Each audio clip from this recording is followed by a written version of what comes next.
Okay. All right. All right. I'm going to hit continue here.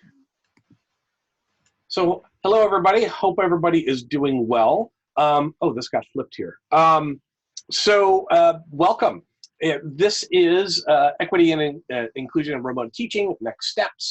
Thanks again, Deanna, for inviting us to play along here. My name is Craig. He, him, his, and due are my pronouns. And Kathy, you want to introduce yourself quickly? Yeah, I'm Kathleen Wong Lau, Kathy, and I'm the Chief Diversity Officer here in the Office of Diversity, Equity, Inclusion, and we're all in the Office of the President. I've been here at San Jose State for almost 4 years now. My pronouns are she, her, hers, and I'm excited to be here today. So. Yay. Before we get started, I just want to take a moment to essentially acknowledge the land on which San Jose State is situated. So even just by sharing this land acknowledgement out of respect. So we acknowledge the land on which we are meeting today is the traditional home of the Puichon Ohlone speaking people and the present day Muwekma Ohlone tribe. The Puichon Ohlone were missionized into both missions Dolores and Santa Clara. The present day Muwekma Ohlone tribe is comprised of all known surviving Native American lineages aboriginal to the San Francisco Bay region, who trace their ancestry through the missions San Jose, Santa Clara, and Dolores, and the historic federally recognized Verona Band of Alameda County. In Muwekma Ohlone language, Chochencho, Muwekma means the people, and without them, we would not have access to this gathering. We wanted to take this opportunity to thank the original caretakers of this land. So glad that you all could join us today.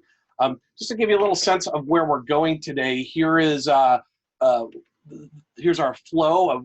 We want to talk a little bit about Zoom exhaustion. We'll probably hit not all of these topics as we go along, and we want to hit a couple of bits of information about salient conditions around Title IX discrimination during this period, the shelter in place period as well. I also wanted to just take a few moments as we're getting started. It's worthy of note that doing a campus climate survey in the middle of a pandemic, not the best thing ever. Nevertheless, we are looking to do one last push to invite all of you to take the Belong at SJSU survey. We are really within striking distance of getting enough faculty to complete the survey so that we can say that the sample of folks that we've got in the survey is generalizable to the larger population. But we're not quite there yet. So if you haven't done it yourself yet, please take a few moments to sit down and complete that survey. That'd be really great. And by all means, please tell your colleagues in your departments as well. The survey is open until May 8th, so please tell your students also to do it as we're looking to have student voice. But we're really close in terms of having enough folks in terms of our faculty ranks to say that we've got generalizability. So excellent. So let's get into a little bit of our content. So Zoom exhaustion, right? So maybe even before we get into some of the content, I want to do just a quick poll for everyone who's here.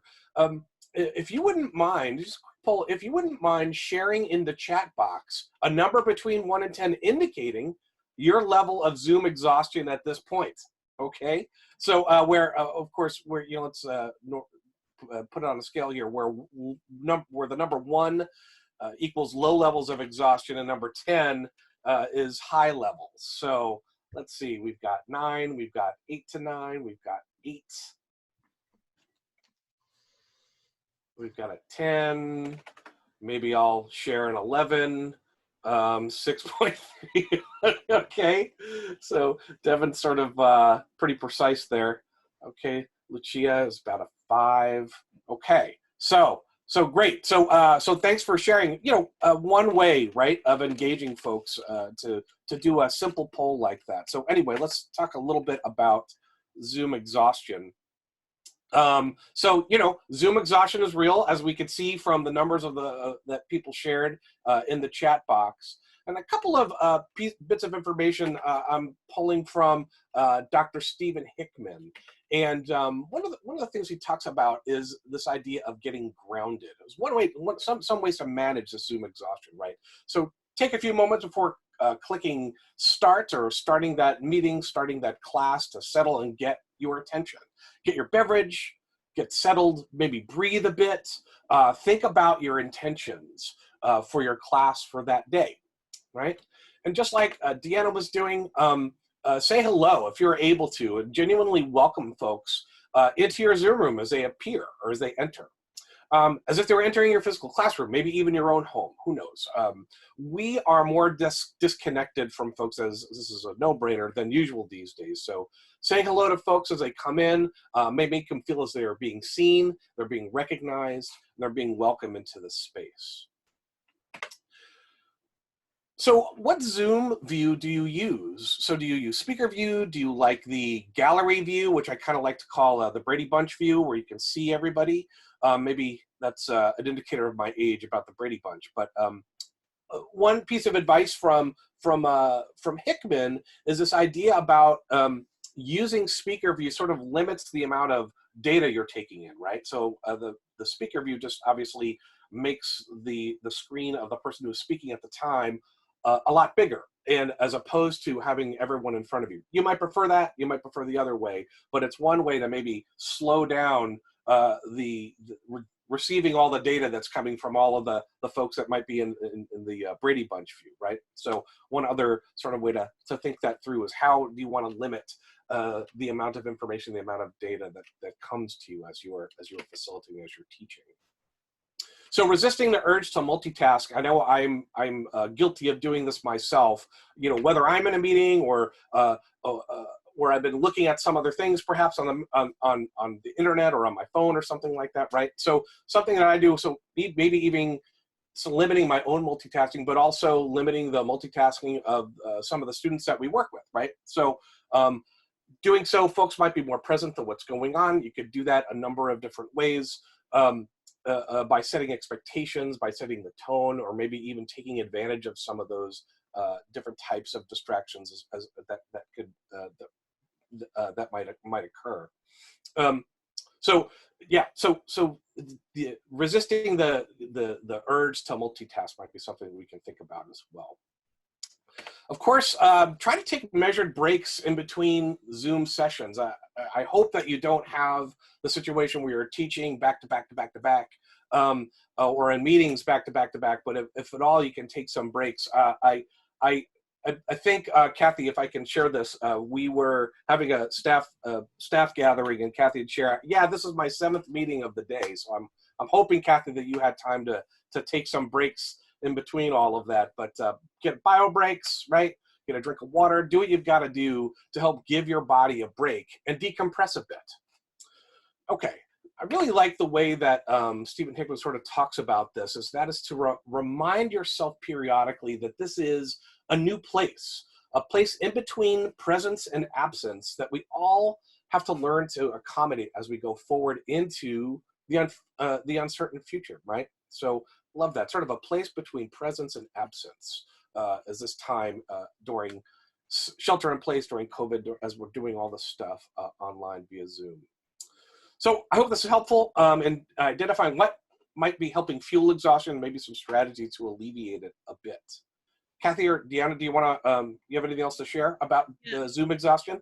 I do, only probably because I'm a communication person, scholar, and former professor, but I do remember reading a lot of the stuff that's coming out in Zoom exhaustion the last couple of weeks, that part of it is the two-dimensional nature of Zoom. So we don't, you know, we get this truncated view, and so our brains have to work extra hard to get meaning from nonverbals, from this little postage size stamp, you know, somebody, right? And then sometimes the audio cuts out, or, you know, there's anxiety about whether you're communicating well, and it feels like a performance, like you're in front of a camera all the time. So it's different than face to face. So it's the performative nature of it that also is exhausting. And so it's not only exhausting for us as trainers and teachers and instructors and, you know, faculty, but it's also exhausting for our students, you know, particularly if they feel the need to have their camera on or something. You know, I know that many of you probably know that students may feel the pressure if you say that their camera has to be on. They sometimes don't want to show the environment that they're in, or they're fearful that a sibling may run through, or, you know, they're sharing a room with somebody else who's doing something else in the back, or, you know, and some people are not in safe spaces, right? Even though they're home. They might be, LGBTQ and not out to their families. And so they're always nervous that something may come on where someone says something, who knows that they are out and they'll become out to their family. So there's various reasons why, and some students are just struggling. And so they're barely able to wake up and make it to your class. And so they don't want to look like they didn't care. In actuality, they're just exhausted. So none of us are at our best at this moment. And so I think the notion of a camera and surveillance is also very, very upfront for a lot of people. But we tell ourselves, but it's just like meeting, sort of, and I shouldn't be this exhausted, right? I'm not moving. I'm not, jumping up and down and running to meetings. I shouldn't be this exhausted, but yet we are. So just wanted to sort of say that too. So yeah, thank you. I'd just add that, anytime I'm in a Zoom, including this one, there's the constant chaos going around. So multitasking as a parent of a 4-year-old and a 9-year-old, and also working at the, multitasking has taken on a whole new dimension. And so if, there are those here in the session that struggle with that too, I think that amplifies that sense of exhaustion of having these two worlds collide in ways that they didn't previously. Mm-hmm. Thank you. Kathy, you want to take it from here? Whoops. There we go. Kathy, you're on mute. I've been telling people all week, you're on mute. You're on mute. Okay. All right. All good. So some of this is a repeat if you were at the last workshop, but it bears repeating, right? So we want to continue making sure that we're using cognitive empathy when we can to build community, but also connection with our students. And also cognitive empathy helps students feel like they belong. It increases their academic identity or sense of being a legitimate participant in the community. And cognitive empathy is simply deep perspective taking with some details so that someone hearing you thinks that you understand what their circumstance could be. It's not deterministic. You're not saying what their circumstance is. And so it's really important when we are giving cognitive empathy, particularly to a large class or even a small class, because we can't know everyone's experience, that we sort of build a range within our descriptions, a range of experiences, right? And so, you might say something like, welcome to class, so imagine a bell curve of modes of experience, and make sure that you represent both tails, not just the mode, the most common or the mean. And so you want to give some context. You're not trying to force disclosure where people have to say me too, but the student can silently sit and sort of say, oh yeah, this faculty understands, would understand my circumstance, right? And so you simply say things like, welcome back to class. I'm really happy to be here. I'm doing okay. You might just give a little bit of a temperature read saying that, certainly I might have been better. I've had times in my life where I felt better, but nonetheless, I'm here. I'm happy to be here. I know that some of you are, and then you sort of list things, right? Some of you may be, struggling with work in terms of having reduced hours. Some of you may be essential employees or have essential employees in your family. Some of you may have children, some of you have other obligations. You may not have the ideal space to log in, but nonetheless that you're here, I'm really happy that you're here to engage in the class. And so you're trying to represent the range of experiences so students don't feel like they're somehow an imposter because they don't have the perfect conditions for learning. So that's really important. And it takes about, a minute and a half, just like I did, to sort of say that. And again, the purpose is not to say, does anyone want to share, right? Because that's not, we don't want to force students to, or even pressure students to have to disclose. And what we know from research is that empathy, in spite of the fact that what you may have heard, colloquially, or is that empathy can be one way in some ways when you are teaching, right? So you're projecting that you have cognitive empathy. That's reassuring to students. They don't have to return it. They don't have to reciprocate. And that's in some ways the safest way for students to do that, right? Okay. So, and so it's important because, learning and teaching is actually involves cognition and affect and identity. All those things are really important in learning. Is not just knowledge production that's absent in a vacuum. And so we know that college level learning challenges all students, regardless of their preparation, their sense of efficacy and their sense of self. And so since it's a relational process, students need to feel safe that when they make mistakes or when they're trying to gain new strategies, or they feel like their strategies aren't working and they need to negotiate learning, that it's safe to do so with you as well as with others in the class. And so having that cognitive empathy in the space actually creates a better learning space for most of the students, right? Okay. Empathy frees up cognitive and affective brain space and makes connections that creates motivation. And it also encourages meta level thinking, right? Instead of rote thinking and one-dimensional thinking. And it's just that, you know, so you can't, it's not enough just to say, I know that students are struggling, and then you make some sort of coded sort of statement about COVID-19. I know under these conditions of the pandemic, everyone is struggling. That's actually not, that's not cognitive empathy. It's just kind of throwing out sort of a condition or a larger sort of condition. What you need is some of those details, like I mentioned, some of the struggles people may be having, right? That's what you need in order for it to really make a difference in terms of students engaging and then giving them that cognitive sort of punch to go to that meta level of thinking and engagement. So next slide, okay. So now we're talking about cognition. I'm gonna talk about cognitive nudges. And so some of you may have heard of cognitive nudges before.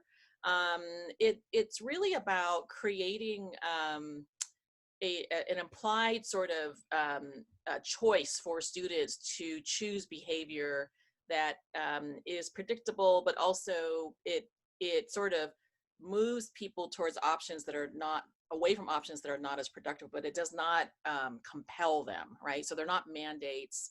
And it must be, there's a low risk if they don't do it, right? So that sounds counterintuitive. So it has to be a low risk, like they can't, they should not lose like their status with you if they decide not to comply, right? They should not feel like, oh, I'm going to be embarrassed, I can't see my professor, or my professor doesn't think I'm stupid if I don't do this, right?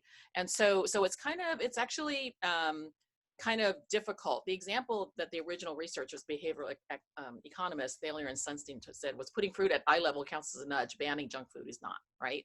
And so a lot of times as, and when you look at the parenting model, other things, we tend to do the second and not the first, right? So, and there's a lot of research that shows why that doesn't actually work. And so parents probably know that. I would love to go into this chocolate chip cookie study that was done in the 1990s and 2000s that was replicated. That's pretty compelling, but anyways, I won't go there right now. Okay, so so next slide. Okay, so there's differences between a cognitive nudge. They're not just well-timed reminders. So, you know, a nudge reflects the root of why students may not be complying, like they may not be doing the reading, they may not be listening to a lecture, that sort of thing. A nag tells them only the benchmark, and the students who have an imposter syndrome or struggling with things will feel like they can't measure up, right? That's just something I can't do. So, so the next slide, sorry, thanks. So a nag, you know, here would be an example of a nag. Hello class, this is just a friendly reminder that a response paper is due, and last week's writing on last week's reading is due soon. And so it really reads like a calendar reminder, right? Rather than something that is substantive in terms of content. All right, next one. Okay, so in terms of an effective nudge, or elements of effective nudge, this is an example. Hello class, I hope that you're doing well. I know that most of you are very busy and have multiple responsibilities, so there's that cognitive empathy.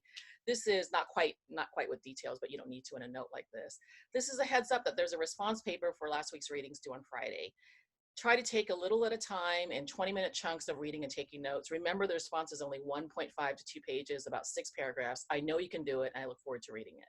Okay, so here are the elements that it contains that are effective in terms of motivation and being able to do it, even if it means that the student has a performance anxiety about it, for example. So it projects cognitive empathy, not at a deep level, but it projects some details about possible challenges, right? So people have responsibilities or having a hard time finding time, and then strategies that are doable, like 20-minute chunks. So you're breaking it down for them to give them a strategy on how to do it. It's a reminder. You may have said it in lecture before, you might even have in your syllabus, but this reminder is really important. And then details that help students prepare for the scope and length of the task and product, right? So what is it that they're producing? When are they having to do it? How much is it that they have to do? So it's doable, right? And then use it, and it also uses the WISE feedback model, which we'll talk about, and I talked about last time. And then there's a positive projection bias, right? So you're saying that I look forward to it, and I'm going to read it, and you're sort of saying that they're going to complete it. But you have the word you in there, so it's personal, right? So you're not saying just generally, oh, most students are able to complete this, which is the way we sort of talk sometimes in third person, right? This is, you're saying to them, I know that you can do it.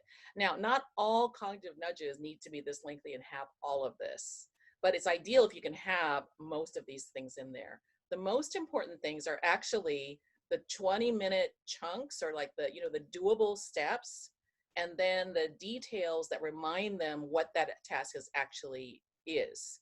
Because a lot of times, just requiring that student to look back at the syllabus or look back at the assignment is too much of a gap, and students do not make that jump to that second task. And so putting it in the nudge actually helps students then focus. And then when they go back and they start doing their notes, they're like, oh yeah, now I've got to look back at what the assignment was, right? So you're trying to help them think at a meta level what the task is about. Does that make sense? I hope that makes sense. So let's go on to the next slide. Okay. So let me just can I open it up just for a few minutes to see if anyone has questions about the cognitive nudges?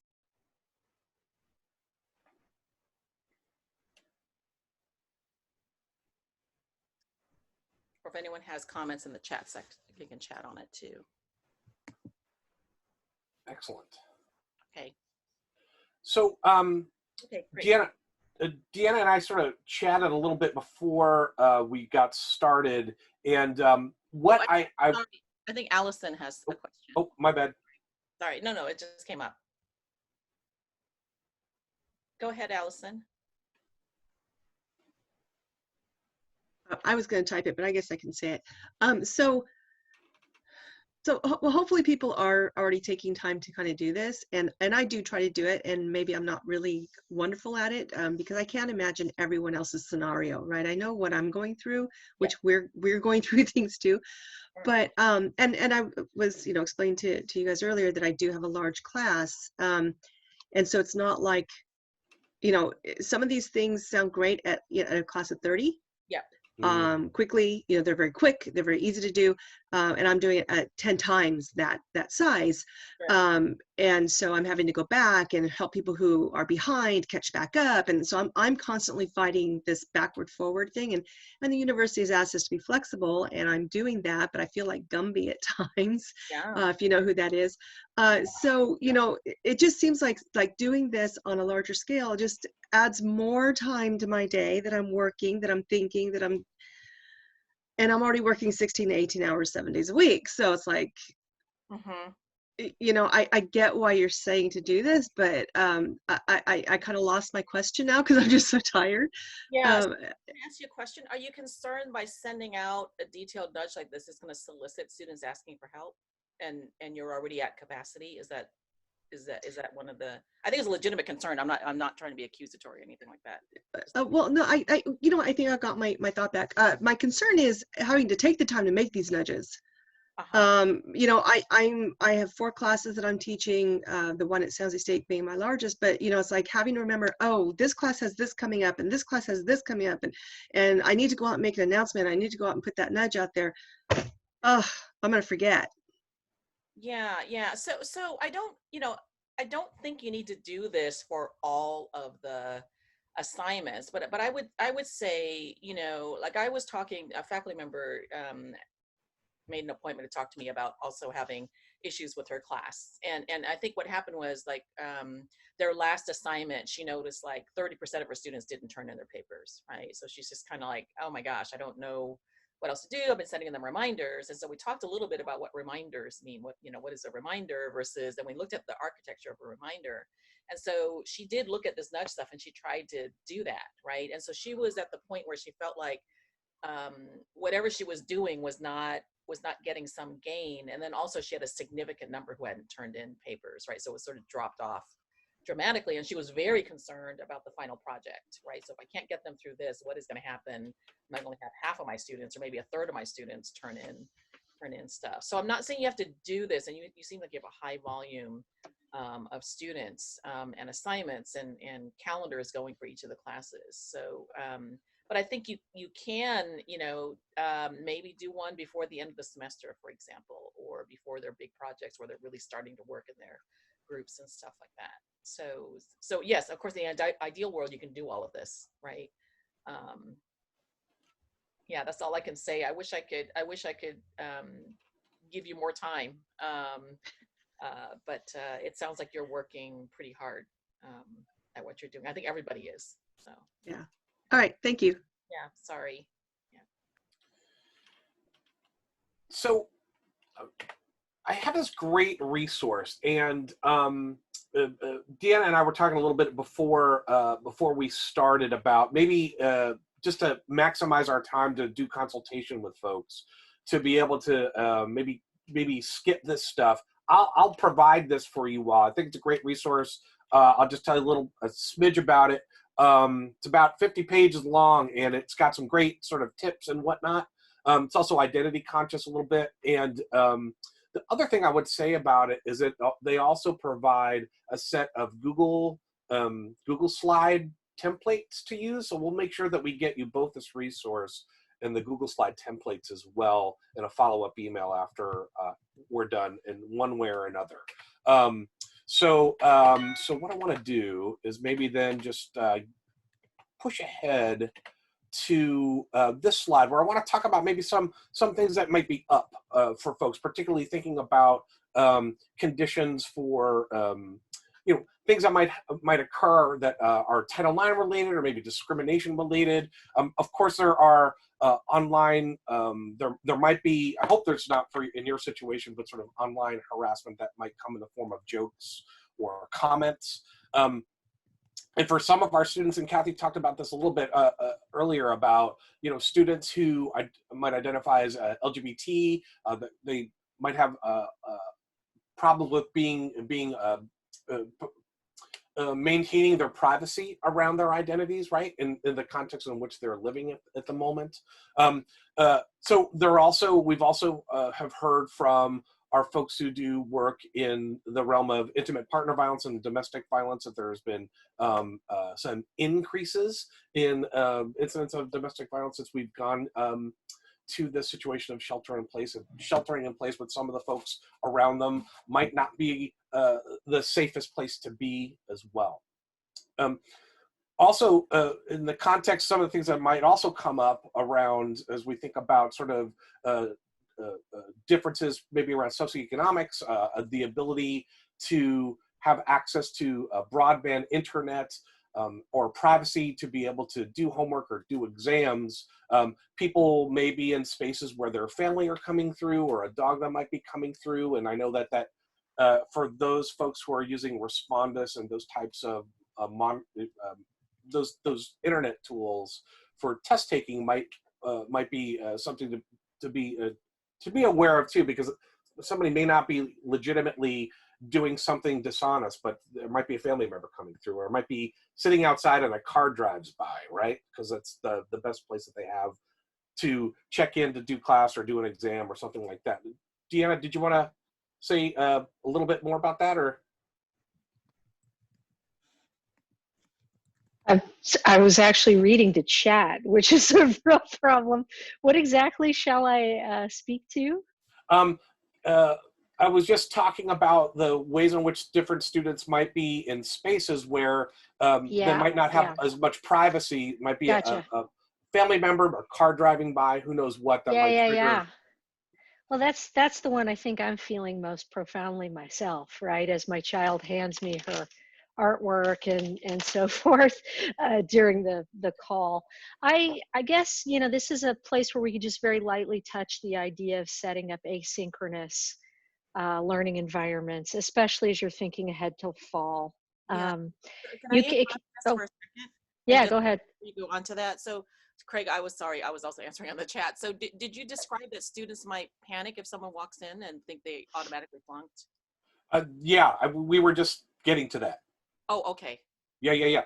Okay, so that's one of the problems. I think we've received complaints from students saying they're in the middle of a high stakes exam or a midterm using like Proctor or something, and then a sibling runs in and throws a stuffed animal at them, and the student freaks out and says, "Oh my God, I'm going to flunk this test because here are the conditions, and now the camera has caught my sibling throwing a stuffed animal at me. I'm going to flunk," right? And so it might help ahead of time to tell people that what happens is that Proctor program will tell the instructor that there was some sort of anomaly that occurred during the exam period, but it's up to the instructor to check and say, oh yeah, clearly, you know, little brother ran by and threw something at them, so that doesn't constitute academic misconduct. And I think students not knowing that, or maybe not remembering that, will panic, and then they're totally upset while they're finishing out the exam, or they might just stop, right?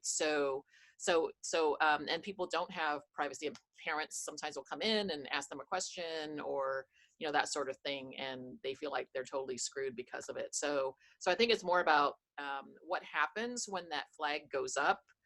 Students need to have confidence that when the instructor looks, they're going to see that it obviously wasn't, you know, cheating or an attempt to assist that student in better performance. So I think that's been a thing that's come up several times. Yeah. Thank you, Kathy. Deanna, did you want to pick up from there? Kathy covered a lot of what I wanted to say. What I'd add to that is, you know, particularly around exams, one of the things that we're finding is that live proctoring is typically incompatible with the kinds of tools a student who has a disability may need to use during the exam, like a screen reader or drag and speak naturally or some other tool, right? And so in those cases, it's really important to work with the AEC or to reach out to either the Center for Faculty Development or eCampus to think through an accessible approach to a test.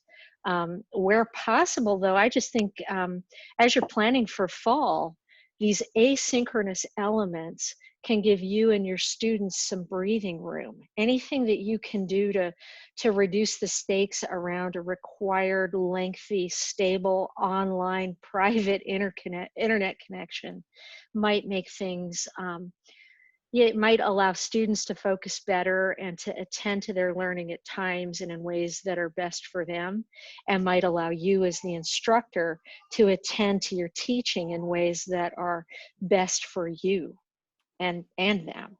So I'll leave it there for now, and then we can see what questions folks have later. Awesome.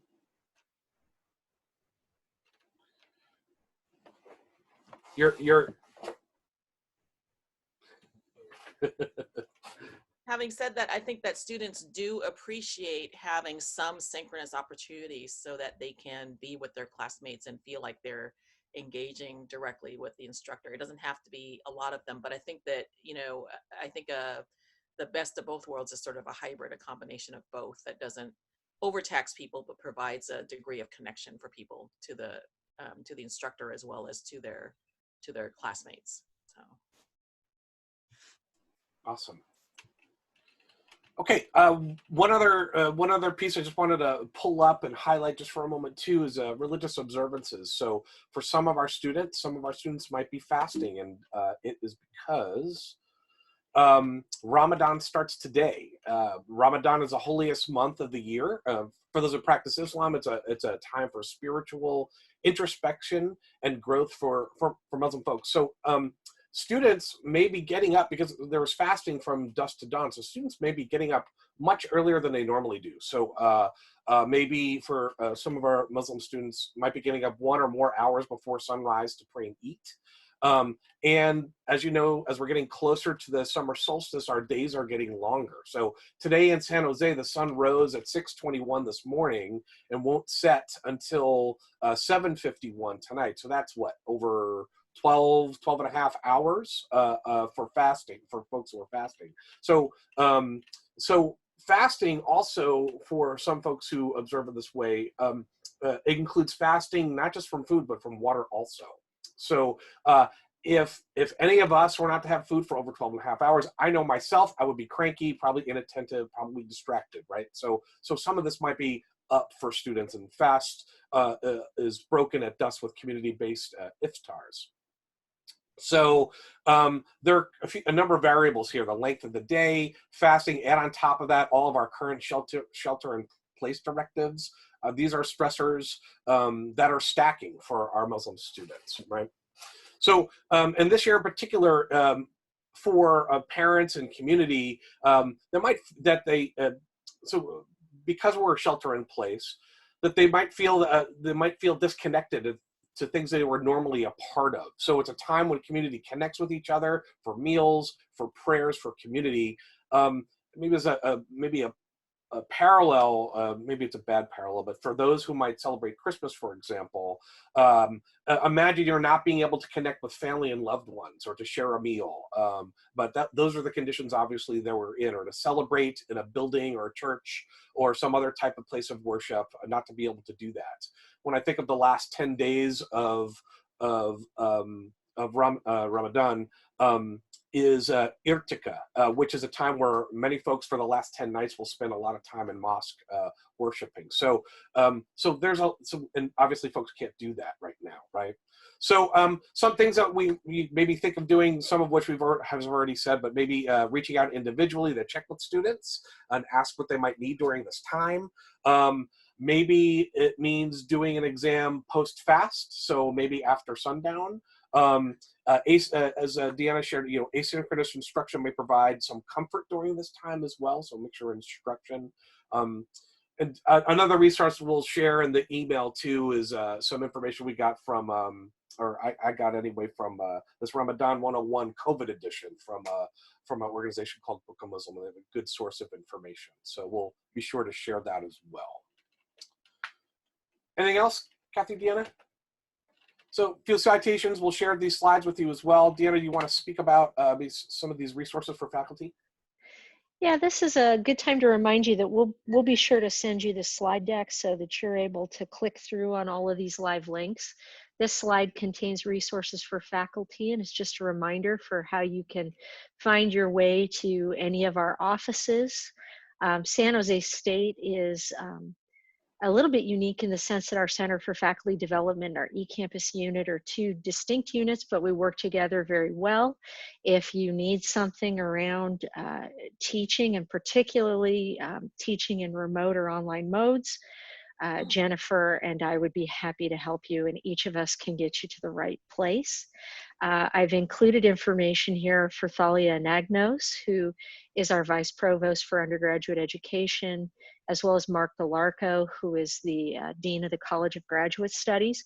Those are the folks who have a lot of input to the policies that you may have questions about, for example, around credit, no credit for students, or incompletes, or those sorts of policy changes and modifications. I've also included some resources here for how to seek mental health counseling through Life Matters, or to indicate that you're worried about a faculty member, staff member, or student through the behavioral intervention team. If you or anyone you know would like help better understanding any leave options that are available, university personnel is the right source. And then for those of you who would like any more information around RTP or annual or cumulative evaluations, range elevations, James is our Senior Director of Faculty Affairs. The next slide guides you to resources for students. Oops. And there you can find a lot of really great information on the university's health advisories, FAQs for students. You can also guide any students that you just aren't hearing from or that you're really worried about, you can guide them through the Spartan Support Network to a team of people who will make sure that we find out what the students need and how can we help them.